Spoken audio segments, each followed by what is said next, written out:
দুই রান্না বসাইছি। এখানে মাছ আর এইখানে ওই সবজি দিয়ে এই মাছটা মূলত রান্না করব। এই জন্য সবজিটা আগে একটু কষাই নিতেছি তাড়াতাড়ি করার জন্য। দুই বসাই দিছি। আয় হায় রান্না,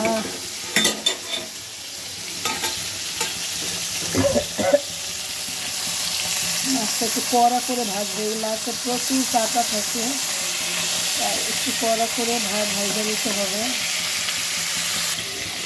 এই সবজিটা দিয়ে মাছটা রান্না করব।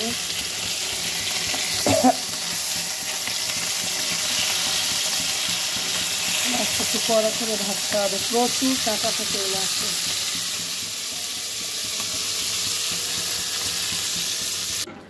আর এই চপগুলো আমি ফ্রিজে ফ্রোজেন করে রাখি যাতে আমার ইফতারি বানানোর সময় সমস্যা না হয়।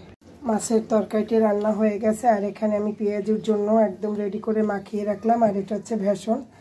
এখন আসরের নামাজ আদায় করে তারপরে রান্নাটা ইফতার বানানো শুরু করে দিব। আর এগুলো আমি ভাজবো।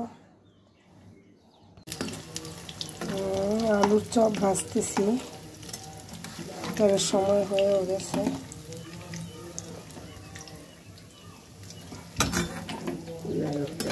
ও কয় নাকি চপগুলো যদি হাতে না লাগাই এভাবে কাঁটা চামচ দিয়ে দেয় তাহলে আর হাতে লাগে না।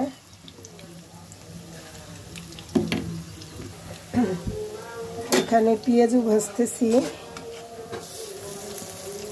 একটু ধনিয়া পাতা দিছি এজন্য সবুজ।